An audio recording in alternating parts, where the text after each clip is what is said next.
എന്താ മഴ, എന്താ കോട. നമ്മളെ കക്കാടംപൊയിലിലെ ക്ലൈമറ്റാണ് ഇത് ബെസ്റ്റ് ടൈമാട്ടോ ഇപ്പോൾ കക്കാടംപൊയിൽ പോകാൻ വേണ്ടിയിട്ട്.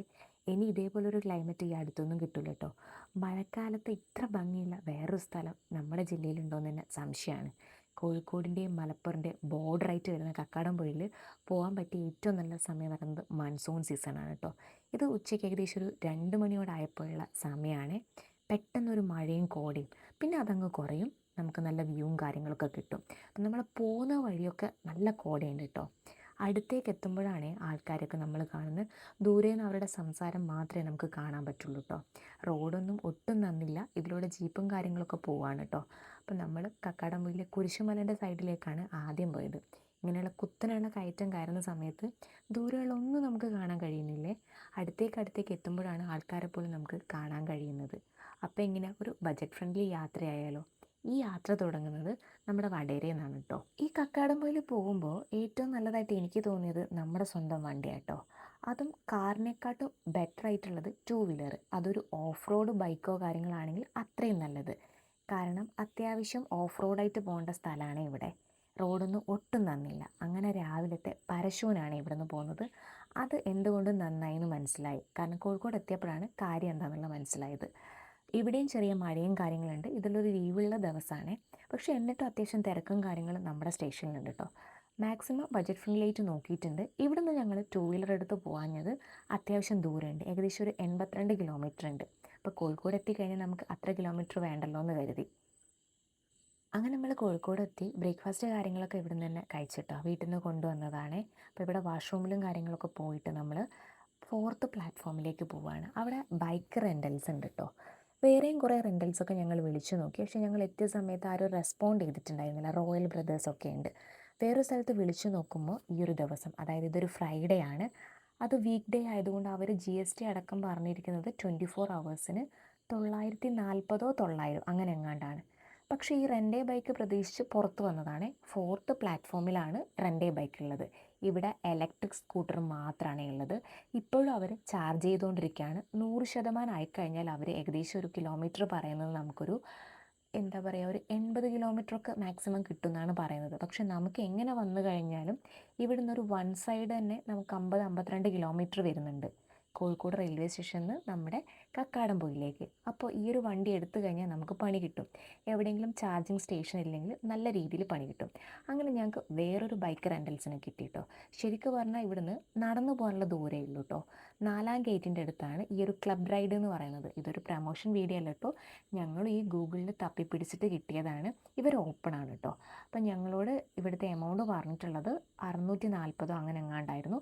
ലാസ്റ്റ് 600 രൂപയ്ക്കാണ് ഞങ്ങളൊരു സ്കൂട്ടി എടുത്തത്. പിന്നെ ഞങ്ങൾ ഹെൽമെറ്റ് കാര്യങ്ങളൊക്കെ കൊണ്ടുപോയത് കൊണ്ട് തന്നെ ഇവരുടെ ഹെൽമെറ്റും കാര്യങ്ങളൊന്നും യൂസ് ചെയ്യേണ്ടി വന്നില്ല. സ്കൂട്ടി എടുത്തതിന് വേറെയും കുറേ കാരണമുണ്ട്. ഫ്രണ്ടിൽ നമുക്ക് ബാഗും കാര്യങ്ങളും വെക്കാം, അതേപോലെ തന്നെ ഡിക്കിയിൽ ഹെൽമെറ്റും വെക്കാമല്ലോ. അങ്ങനെ അവിടുത്തെ മാപ്പ് ഇട്ടിട്ട് ഞങ്ങളുടെ യാത്ര തുടങ്ങി. ഇവിടെയൊന്നും വലിയ രീതിയിൽ മഴയോ കാര്യമൊന്നുമില്ല കേട്ടോ. അത്യാവശ്യം വെയിലുണ്ട്, എന്നാൽ ഭയങ്കരമായിട്ടുള്ളൊരു വെയിലും കാര്യങ്ങളൊന്നുമില്ല. മാപ്പിൽ നോക്കുമ്പോൾ ഒരു 52 കിലോമീറ്ററാണ് കാണിച്ചത്. ഓടിച്ചിട്ടൊന്നും അങ്ങ് എത്തുന്നില്ല കേട്ടോ. പിന്നെ ഞങ്ങൾക്ക് പറ്റിയൊരു അബദ്ധം എന്ന് വെച്ചാൽ കുറച്ചുകൂടെ നേരത്തെ നമ്മൾ ഇറങ്ങണമായിരുന്നു. അത്യാവശ്യം റണ്ണിങ് ടൈം ഉള്ളത് കൊണ്ട് തന്നെ അവിടെ എത്തുമ്പോഴേക്കും ഒരു സമയം. ഇതാണ് കേട്ടോ കക്കാടംപൊയിൽ മെയിൻ പോകേണ്ട ഒരു ഏരിയ. ഞങ്ങൾ അതിൻ്റെ താഴെ എത്തി. അപ്പോൾ ഫ്യൂവൽ കുറച്ച് കുറവാന്ന് പറഞ്ഞതുകൊണ്ട് താഴേക്ക് നമുക്ക് ഫ്യൂവൽ സ്റ്റേഷൻ ഉണ്ട്. അതായത് നമ്മൾ പെട്രോൾ അടിക്കാൻ വേണ്ടിയിട്ടുള്ള പമ്പ് ഉണ്ട്. അപ്പോൾ അവിടെ കയറി പെട്രോൾ അടിച്ചു. ഇനി ആർക്കെങ്കിലും വാഷ്റൂമും കാര്യങ്ങളൊക്കെ പോകണമെങ്കിൽ അതും പോകാമല്ലോ. ഇവിടെ ഒരു ടേക്ക് എ ബ്രേക്കും കാണുന്നുണ്ട് കേട്ടോ. പക്ഷേ ഉള്ളിൽ നമുക്ക് ബാത്റൂമും കാര്യങ്ങളും ഉണ്ടോ എന്നുള്ളത് ഉള്ളിലേക്ക് കയറി നോക്കില്ല. അപ്പോഴേക്കും മഴ പെയ്യാൻ തുടങ്ങി. അപ്പോൾ അവിടെ നിന്ന് വേഗം നമ്മൾ റെയിൻകോട്ട് കാര്യങ്ങളൊക്കെ ഇട്ടിട്ടോ. ഈ ഒരു ഹിൽ ഏരിയ ആയതുകൊണ്ട് തന്നെ മഴ എന്ന് പറയുന്നത് അത്യാവശ്യം നല്ല രീതിയിൽ തന്നെ പെയ്യുന്നുണ്ട് കേട്ടോ. പിന്നീട് അങ്ങോട്ടേക്ക് ഞങ്ങൾ കയറ്റം കയറുന്നതോടും മഴ കനക്കാൻ തുടങ്ങി. അപ്പോൾ ഇതാണ് നമ്മുടെ ഒരു ബോർഡിലുള്ളത്, ഒരു അകമ്പുഴ വെള്ളച്ചാട്ടം. അതൊന്നും ഞങ്ങൾ കണ്ടിട്ടില്ല കേട്ടോ. ആൾക്കാരോട് മുകളിലെത്തിയിട്ട് ചോദിച്ച സമയത്ത് അവർക്കും മനസ്സിലാവുന്നില്ല. കയറ്റം കയറും തോറും നമ്മുടെ ഈ മഴേൻ്റെ കാഠിന്യം കൂടിക്കൂടി വരുന്നുണ്ട്. അങ്ങനെ വണ്ടി സൈഡാക്കി കുറച്ചൊന്ന് എൻജോയ് ചെയ്യാമെന്ന് വിചാരിച്ച്. മഴയത്ത് ഇങ്ങനെ കുറച്ചായിട്ടോ ഇങ്ങനെ കളിച്ചിട്ട്. വീട്ടിൽ നിന്ന് എന്തായാലും സമ്മതിക്കില്ല. അപ്പോൾ റെയിൻകോട്ടുണ്ട്, തലയിൽ ഹെൽമെറ്റും കാര്യങ്ങളൊക്കെ വെച്ചിട്ട് തന്നെയാണ് ഇറങ്ങിയത്. എന്നാലും ഒരു രസം. ഇവിടുന്ന് പിന്നെയും ഞങ്ങൾക്ക് ഉണ്ട് കേട്ടോ ഒരു 7 കിലോമീറ്റർ അങ്ങനെ എങ്ങാണ്ട് മുകളിലേക്ക് ഇനിയും പോകാനുണ്ട്. അപ്പോൾ ഞങ്ങൾ നേരത്തെ ബ്രേക്ക്ഫാസ്റ്റ് കഴിച്ചുകൊണ്ട് ചെറുതായിട്ട് വിശക്കാനും തുടങ്ങിയിട്ടുണ്ട്. ഇപ്പം തന്നെ ഏകദേശം എനിക്ക് തോന്നുന്നു ഒരു മണീൻ്റെ അടുത്ത് 12-12:30 എങ്ങാണ്ട് ആയിട്ടുണ്ട് കേട്ടോ. അപ്പം മുകളിലെത്തിക്കഴിഞ്ഞാൽ അവിടെ റെസ്റ്റോറൻറ്റ് ഉണ്ടെന്ന് പറഞ്ഞിട്ടുണ്ട്, കടകളുണ്ട്, അവിടെ നിന്ന് കഴിക്കാമെന്ന് വെച്ച്. പോകുന്ന വഴി ഇങ്ങനെ ഒരുപാട് റിസോർട്ടുണ്ട് കേട്ടോ. ഈ ഒരു മിസ്റ്റേക്ക് ക്യൂന് എൻ്റെ ബക്കറ്റ് ലിസ്റ്റിലുള്ളതാണ് കേട്ടോ. അടിപൊളിയായിട്ടുള്ളൊരു റിസോർട്ടാണ്. ഞാൻ ഫോട്ടോ മാത്രമേ കണ്ടിട്ടുള്ളൂ, പക്ഷേ ഇതുവരെ പോകാൻ പറ്റിയിട്ടില്ല. നല്ല റേറ്റ് ഉണ്ടാകുമെന്നാണ് തോന്നുന്നത്. ഒരുപാട് റിസോർട്ടുകളിൽ പോകുന്ന വഴിയൊക്കെ ഉണ്ട്. പക്ഷേ ഇതിനെക്കാട്ടും ബെറ്റർ കക്കാടംപൊയിലിൽ മുകളിലുള്ള റിസോർട്ടാണ് കേട്ടോ. അത് പിന്നെ അവിടെ എത്തിയപ്പോഴാണ് മനസ്സിലായത്. ചെറിയ രീതിയിൽ കോടയും കാര്യങ്ങളൊക്കെ ഇങ്ങനെ കയറി വരുന്നുണ്ട്. അങ്ങനെ നമ്മൾ ഫുഡ് കഴിക്കാൻ വേണ്ടിയിട്ട് ഇവിടെ ഇറങ്ങിയിട്ടുള്ളത് ചില്ലീസിനോ അങ്ങനെ എന്തോ ആയിരുന്നു തോന്നുന്നു കടയുടെ പേര്. ഞങ്ങൾ മന്തിയാണ് കഴിച്ചത്. അതെ, ചില്ലീസ് എന്നാണ് കടയുടെ പേര്. ഞങ്ങൾക്ക് ഈ റോഡിന് തന്നെ മുകളിലേക്ക് പോകണം. കുഴപ്പമില്ലാത്തൊരു ആവറേജ് ഫുഡ് കേട്ടോ. വലിയ തിരക്കോ കാര്യങ്ങളോ ഒന്നുമില്ല. ഇതിൻ്റെ താഴെ കൂടെ ചെറിയൊരു വെള്ളച്ചാട്ടവും കാര്യങ്ങളൊക്കെ പോകുന്നുണ്ട് കേട്ടോ. ഇവിടെ ബാത്റൂമും കാര്യങ്ങളൊന്നും കണ്ടിട്ടില്ല. താഴെ ഒരു ചെറിയ രീതിയിലുള്ള ഹട്ട് പോലത്തെ ഒരു റിസോർട്ടാണ് ഉള്ളത്. അങ്ങനെ ഞങ്ങൾ കക്കാടംപൊയിൽ മുകളിലെത്തിയിട്ട് ഈ ഒരു ഫോഗി മൗണ്ടൈന് നിങ്ങൾക്ക് കക്കാടംപൊയിൽ പോയിട്ട് പോകണമെങ്കിൽ പോകാം കേട്ടോ. അത്രയും നല്ല അടിപൊളി ക്ലൈമറ്റ് കിട്ടും, ഫോഗായിരിക്കും. അതുകൊണ്ട് തന്നെയാണ് ഇതിൻ്റെ ഒരു പേര്. ഇത് ശരിക്കും പറഞ്ഞാൽ ഞങ്ങളോടൊന്ന് റൂട്ട് മാറിപ്പോയി. ആദ്യം ഞങ്ങൾ പോകുന്നത് എവിടേക്കാണെന്ന് വെച്ചാൽ ഈ നിലമ്പൂർ റോഡില്ലേ അവിടേക്കാണ്. കുറച്ച് മുന്നോട്ടെത്തിയപ്പോഴാണ് നിലമ്പൂർ റോഡിനാണ് കയറിയതെന്ന് മനസ്സിലായത്. അപ്പോൾ ഒരു ബൈക്ക് ഓടിച്ചിട്ടൊരു ചേട്ടൻ വരുന്നുണ്ടായിരുന്നു. അപ്പോൾ ആളോട് ചോദിച്ചപ്പം പറഞ്ഞു ഇത് ഇവിടെ നിന്ന് ഏകദേശം ഒരു 6.5 കിലോമീറ്റർ എങ്ങാനാണ് നിലമ്പൂരേക്കുള്ളൂ. പക്ഷെ നല്ല വ്യൂവും തണുപ്പൊക്കെ ഉള്ള ഒരു ഏരിയ, ഫുള്ള് കാടാട്ടോ. അപ്പോൾ ആരോട് വഴി ചോദിക്കും, ആര് വരും എന്നിങ്ങനെ കാത്തു നിൽക്കുമ്പോഴാണ് ഈ ഒരു ചേട്ടനെ കണ്ട് തിരിച്ച് ഞങ്ങൾ വീണ്ടും വന്ന സ്ഥലത്തേക്ക് കയറി വരിക കേട്ടോ. അപ്പം പോകുന്നവർ രാവിലെ പോവുക. നിങ്ങൾ KSRTCക്കോ മറ്റോ വരികയാണെങ്കിൽ ഞങ്ങളിപ്പം പോകാൻ പോകുന്ന സ്ഥലം വരെ എത്തുള്ളൂ. അവിടെ നിന്ന് നിങ്ങൾക്ക് ഓട്ടോ ജീപ്പോ അങ്ങനെ എന്തെങ്കിലും വിളിക്കേണ്ടി വരും. അവരൊക്കെ ഭയങ്കര റേറ്റാണ് കേട്ടോ പറയുക. അപ്പോൾ ഇവിടുന്ന് ഈ ഒരു ബോർഡ് വഴി സ്കൈ വേവിൻ്റെ ഒക്കെ ഉള്ള ഈ ഒരു ഏരിയ വഴിയാണ് ഞങ്ങൾ പോകുന്നത്. ഈ ഒരു KSRTCക്ക് ഇതിലൂടെ പോകുന്നുണ്ട്, പക്ഷെ അത് എവിടെ നിന്ന് വരുന്നതെന്ന് മനസ്സിലായിട്ടില്ല കേട്ടോ. അപ്പോൾ ഈ ഒരു റോഡ് എന്ന് പറയുന്നത് ശരിക്കും ഒരു ഓഫ് റോഡാണ്. ഇതിനെക്കാട്ടും ഓഫ് റോഡാണ് ഇനി മുന്നിലേക്ക് വരുന്നത്. റോഡ് പണി നടക്കുന്നുണ്ട്, വീതിയൊക്കെ വയ്ക്കുന്നുണ്ട്. ഇവിടേക്ക് വരുമ്പം പ്രധാനമായിട്ട് 2 മലകൾ, അതേപോലെ തന്നെ ഈ ഫോഗി മൗണ്ടനും സ്കൈ വേവ് ആയിട്ടുള്ള 2 അമ്യൂസ്മെൻറ്റ് പാർക്കുകൾ, പിന്നെ കോഴിപ്പാറ വെള്ളച്ചാട്ടം, ഇത്രയാണ് കാണാനുള്ളത്. ഇവിടെയൊക്കെ പണിയാണ് കേട്ടോ. അപ്പോൾ നിങ്ങളൊരു കാറൊക്കെ എടുത്തിട്ട് അല്ലെങ്കിൽ ബസ്സൊക്കെ എടുത്തിട്ട് വരികയാണെങ്കിൽ ഒരു ബ്ലോക്ക് പെട്ടാൽ തീർന്ന്. കാരണം ഒരു സൈഡ് കൊടുക്കാൻ പോലും സ്ഥലമില്ല. അപ്പം ഏറ്റവും ബെസ്റ്റ് 2 വീലറാണ്. ഇവിടെ കോഴിപ്പാറ വെള്ളച്ചാട്ടം ഉണ്ട് കേട്ടോ. അപ്പോൾ അത് ഞങ്ങൾക്കൊരു കൺഫ്യൂഷനായി, കോഴിപ്പാറ കയറണോ അല്ലെങ്കിൽ ഈ മലേൻ്റെ മേലിലേക്ക് കയറണം. അപ്പോൾ എന്തായാലും ആദ്യം മലയുടെ മുകളിൽ കയറിയിട്ട് തിരിച്ചിറങ്ങാമെന്ന് വെച്ച്. പക്ഷെ അതെന്തുകൊണ്ട് നന്നായി. കാരണം എന്താണെന്ന് വെച്ചാൽ ഞങ്ങൾക്ക് നല്ല അടിപൊളി ക്ലൈമറ്റ് ആട്ടോ മുകളിലേക്ക് എത്തുമ്പോൾ കിട്ടിയത്. ഇവിടെ നിന്നാണ് നമുക്ക് ജീപ്പ് സർവീസ് തുടങ്ങുന്നത്. ഇവരോട് ചോദിച്ച സമയത്ത് ഒരു ജീപ്പിൽ 8 പേർക്ക് 1000 രൂപയാണ് വരുന്നത്. അപ്പോൾ ഇവിടെ എത്തിയപ്പോൾ ഞങ്ങൾക്ക് വീണ്ടും കൺഫ്യൂഷൻ, എങ്ങോട്ട് പോകണം. ഒരു ചേച്ചിനോട് ചോദിച്ചപ്പോൾ നേരെ ലെഫ്റ്റിലേക്കുള്ള റോഡിന് ഇറങ്ങിക്കോളാൻ പറഞ്ഞു. അങ്ങനെ ഇറങ്ങി എത്തുന്ന അവിടുന്ന് മുകളിലേക്കാണ് നമ്മുടെ കക്കാടംപൊയിൽ കുരിശുമലയും കാര്യങ്ങളും ഉള്ളത്. അപ്പോൾ ഇവിടെ നമ്മൾ വണ്ടി വെക്കണം. അന്യവാഹനങ്ങളൊന്നും മുകളിലേക്ക് കടത്തി വിടില്ല. കുത്തനുള്ള കയറ്റം കേട്ടോ. ഇവിടെയൊക്കെ അടിപൊളി റിസോർട്ട് ഉണ്ട് കേട്ടോ. കോട നിങ്ങൾക്ക് എത്രത്തോളം മനസ്സിലാവുന്നുണ്ടെന്ന് അറിയില്ല. പോകുന്നവർ വെള്ളം കൊണ്ടുപോവുക, റെയിൻകോട്ട് നിർബന്ധമായിട്ട് കൊണ്ടുപോവുക. കാരണം മുകളിൽ എന്തായാലും മഴ പെയ്യും, പിന്നെ ചിലപ്പോൾ അട്ടയുണ്ടാവും. അപ്പം ഞാൻ കൊണ്ടുപോയത് ഡെറ്റോൾ കൊണ്ടുപോയതുകൊണ്ട് കാലിലൊക്കെ ഡെറ്റോൾ ഇട്ടിട്ടാണ് മുകളിലേക്ക് കയറിയത്. കയറി പോകും തോറും ഇങ്ങനെ കോട കയറി വരുന്നുണ്ട് കേട്ടോ. നമുക്ക് ആൾക്കാരൊന്നും കാണാൻ പറ്റില്ല. അത്യാവശ്യം നല്ല രീതിയിൽ കയറാനുണ്ട്.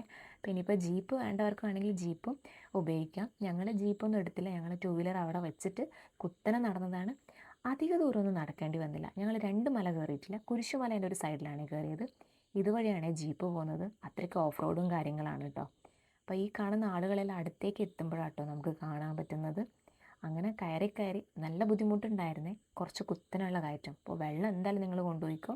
ഇങ്ങനെ ശ്വാസം മുട്ടലോ കാര്യങ്ങളോ ഉള്ള ആൾക്കാരാണെങ്കിൽ കയറാൻ നിൽക്കരുത്, പണിയാവും. ഹെൽത്ത് ഓക്കെ ആയിട്ടുള്ള ആൾക്കാർ മാത്രം പോയാൽ മതി. ഇതിപ്പോൾ ബെസ്റ്റ് ടൈമാട്ടോ. പക്ഷേ കുറച്ച് മുന്നേ രാവിലെ കയറിയ ആൾക്കാർ, എൻ്റെ ഒരു ഫ്രണ്ട് വന്നിട്ടുണ്ടായിരുന്നു. ആളോട് ചോദിച്ചപ്പോൾ രാവിലെ അവർക്ക് അങ്ങനെ വലിയ രീതിയിൽ കോടയും കാര്യങ്ങളും കിട്ടിയിട്ടില്ല. ഇത് ഏകദേശം ഞങ്ങളിവിടെ എത്തുമ്പോഴേക്കൊരു 2 മണിയായിട്ടുണ്ട് കേട്ടോ.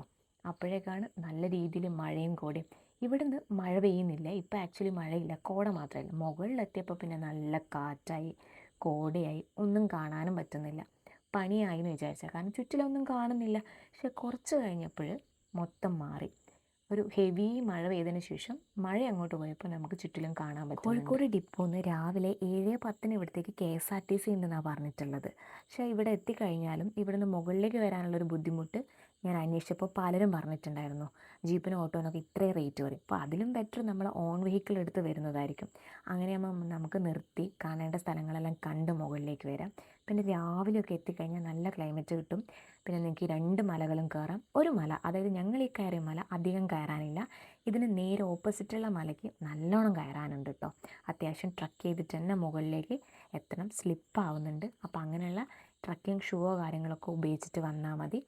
ഒരു കുട അല്ലെങ്കിൽ റെയിൻകോട്ട്, രണ്ടിലേതെങ്കിലും എന്തായാലും വേണം. ഇതൊന്നും നേരത്തെ ഞങ്ങൾക്ക് വ്യൂ കാണാനില്ല കേട്ടോ. ഈ അറ്റത്താണ് ചെറിയ മല വരുന്നത്. ഇതിൻ്റെ വലത് സൈഡിലാണ്, ഈ ഒരു സൈഡിലാണ് നമുക്ക് വലിയ മല വരുന്നത്. എന്തായാലും നിങ്ങൾ സൺഡേസ് ഒന്നും പോകാത്തതായിരിക്കും ബെറ്റർ, കാരണം നല്ല റഷ് ഉണ്ടാവും. ഇതാകുമ്പോൾ വലിയ തിരക്കോ കാര്യങ്ങളോ ഞങ്ങൾക്ക് ഉണ്ടായിട്ടില്ല കേട്ടോ. പിന്നെ ഞങ്ങൾ ഭക്ഷണമൊക്കെ കഴിച്ച് കയറിയത് കൊണ്ട് ആ ഒരു പ്രശ്നമില്ല.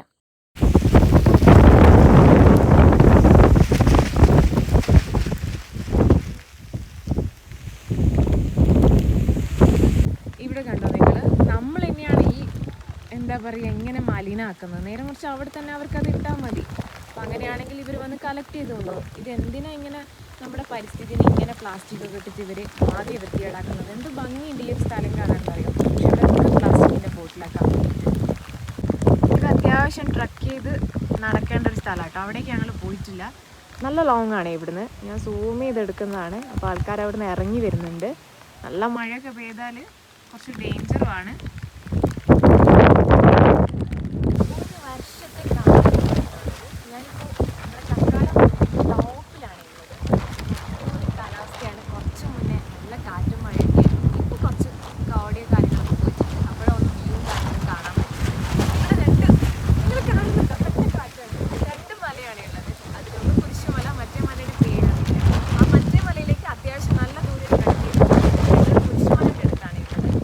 രാവിലെ തന്നെ ഇറങ്ങി ഇവിടെ എത്തിക്കഴിഞ്ഞാൽ നല്ല ക്ലൈമറ്റ് കിട്ടും. ഉച്ചയ്ക്ക് ആയിട്ടുണ്ട്. ഇവിടേക്ക് ജീപ്പ് കാര്യങ്ങളൊക്കെ ഉണ്ട്. ഞങ്ങൾ 2 വീലർ എടുത്ത് 2 വീലർ താഴെ വെച്ച് അവിടെ നിന്ന് ഇങ്ങോട്ടേക്ക് നടന്നിട്ടാണ് വരുന്നത്. ബസ് സൗകര്യമുണ്ട്, പക്ഷേ മുകളിലേക്ക് എത്താൻ കഴിയില്ല. ജീപ്പിൽ കയറി വരണമെന്നാണ് കേട്ടിട്ടുള്ളത്. നിങ്ങൾ മൺസൂൺ സമയത്ത് മസ്റ്റായിട്ട് വിസിറ്റ് ചെയ്യേണ്ട ഒരു പ്ലേസാണ്. കുറേ കാലത്തെ ആഗ്രഹമായിരുന്നു, പക്ഷെ എന്തുകൊണ്ടും വേർത്താണ് കേട്ടോ. ഈ ക്ലൈമറ്റ് കിട്ടണം, എന്നാലാണ് നമുക്ക് അത്രയൊരു ഭംഗി തോന്നുന്നത്. വേനൽക്കാലത്ത് വന്നിട്ട് കാര്യമില്ല. വേറൊരു കാര്യം കൂടെ ഞാൻ നിങ്ങൾക്ക് കാണിച്ചു തരാം. നിങ്ങൾ ഇവിടെ തൊട്ട് താഴെ ഒന്ന് കാണിച്ച്, നിറയെ പ്ലാസ്റ്റിക്കിൻ്റെ ബോട്ടിൽ. നമ്മൾ തന്നെയാണ് ഈ പ്ലാസ്റ്റിക്കിൻ്റെ ബോട്ടിൽ ആവശ്യപ്പെടുന്നത്. കാരണം എന്താണെന്ന് വെച്ചാൽ ഇവിടെ ഒരു വേസ്റ്റിൻ്റെ കാര്യങ്ങളൊക്കെ അതിലിടുന്നതിന് പകരം ചുറ്റിലും ഇങ്ങനെ ഇട്ടിട്ടാണുള്ളത്. എന്തിനെങ്ങനെ വെച്ച് കഴിഞ്ഞാൽ അത്രയ്ക്കും ഭംഗിയുള്ളൊരു സ്ഥലമാണിത്. വന്നവർക്ക് അറിയാമല്ലോ, ഈ മഴയത്തു നിന്നൊക്കെ ഇവിടെ എന്ന് പറയുമ്പോൾ എല്ലാവർക്കും ഒരുപാട് ഇഷ്ടപ്പെട്ട സ്ഥലമാണ്.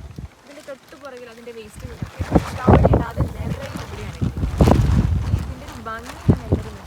ഇപ്പോൾ അത് ആ പുറകിലൊന്നും കാണുന്നത്. നേരത്തെ നല്ല കോടിയും കാറ്റായതുകൊണ്ട് തൊട്ട് മുന്നിലുള്ള ഒരാളെപ്പോലും നമുക്ക് കാണാൻ കഴിയുന്നുണ്ടായിരുന്നു. ഇപ്പം നമുക്ക് അവിടെയുള്ള ആ ഒരു മലേൻ്റെ മേലെയുള്ള വ്യൂവും കാര്യങ്ങളൊക്കെ കറക്റ്റായിട്ട് കാണും. ഒരുപാട് റിസോർട്ടുകളുണ്ട് കേട്ടോ ഇതിന് ചുറ്റിലും. വീടുകളെക്കാട്ടും കൂടുതൽ റിസോർട്ടുകളാണ്. ഇവിടെ ഇങ്ങനെ ഒരു സെറ്റപ്പ് കാണുന്നുണ്ട്. എന്താണെന്നുള്ള എനിക്ക് മനസ്സിലായില്ല. ഒരു അടുപ്പോ വിറക് പൊരിയോ അങ്ങനെ എന്തോ. ഇവിടെ നിന്ന് താഴേക്ക് നോക്കുമ്പോൾ കാണുന്ന ഒരു വ്യൂ ആണ് കേട്ടോ. ഒരു ജീപ്പ് വരുന്നുണ്ട്. അത് ഫോറസ്റ്റിൻ്റെ വണ്ടിയാണെന്ന് തോന്നുന്നുണ്ട്, കാരണം മുകളിലേക്ക് വരെ കയറി പോകുന്നുണ്ട്. അല്ലാതെ ജീപ്പ്, നമ്മൾ താഴെ നിന്ന് വിളിക്കുന്ന ജീപ്പിന് താഴെ ഒരു പിക്കപ്പ് പോയിൻ്റാണ് ഉള്ളത് കേട്ടോ. അങ്ങനെ ഞങ്ങൾ പെട്ടെന്ന് തന്നെ അവിടെ നിന്ന് ഇറങ്ങി, കാരണം തിരിച്ചു പോരണല്ലോ. അപ്പോൾ ഈ ഒരു കടേൻ്റെ ലെഫ്റ്റ് കയറിയാലാണ് ഞങ്ങൾ കയറിയ സ്ഥലത്തേക്ക്, റൈറ്റാണ് മറ്റേ മല വരുന്നത്. സമയം എങ്ങനെയാലും ഒരുപാട് വേണം. ഞങ്ങൾ ഇറങ്ങുമ്പം തന്നെ ഒരുപാട് ആൾക്കാർ വരുന്നുണ്ട് കേട്ടോ. ദാ ഇവിടെ നിന്നാണ് ജീപ്പ് ആൾക്കാരെ കൂട്ടിക്കൊണ്ട് പോകുന്നത്. അപ്പ് ആൻഡ് ഡൗൺ ആണ് ഞാൻ പറഞ്ഞിട്ടുള്ള റേറ്റ്. അപ്പോൾ കുറേ ആൾക്കാരെ കൂട്ടിയിട്ട് നിങ്ങൾ പോവുകയാണെങ്കിൽ അത്യാവശ്യം വർത്താണ്. അല്ലെങ്കിൽ നിങ്ങളുടെ വണ്ടി എടുത്ത് പോകുന്നതാണ് ഏറ്റവും ബെസ്റ്റ്. ഈ ഒരു ജീപ്പ് ഇത്രയും ആൾക്കാരെയും വെച്ചിട്ട് ഇവിടെ കയറുക എന്ന് പറഞ്ഞാൽ അത്യാവശ്യം റിസ്ക് എടുത്തിട്ട് തന്നെയാണ് കേട്ടോ കയറുന്നത്. കുത്തനെയുള്ള കയറ്റാണ്. ഒരു സൈഡ് കൊടുക്കാനോ കാര്യങ്ങൾക്കോ ഒന്നും നമുക്കിവിടെ പറ്റില്ല കേട്ടോ. ജീപ്പിൽ അങ്ങനെ ഫുള്ളായിട്ട് ആൾക്കാരെ എടുക്കില്ല. 8 പേര് എടുത്തിട്ടാണ് ഉള്ളത്.